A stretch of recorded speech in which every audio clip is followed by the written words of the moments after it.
Hey Dollcrafters, today I'm going to be showing you how to make your slime a little less thin with some baking soda.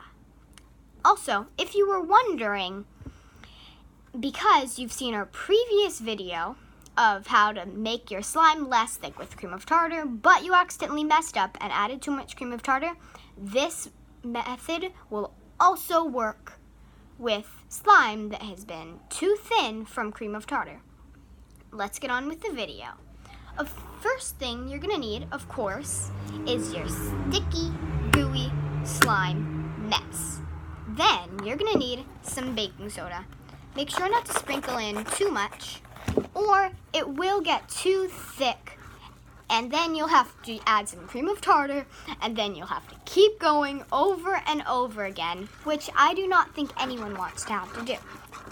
So after you've added your baking soda, just stir and stir and stir. For me, almost immediately, it started to come together again.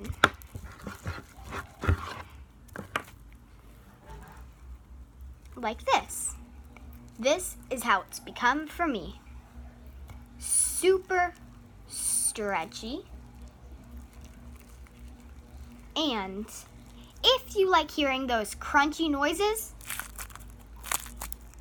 this slime is really crunchy also.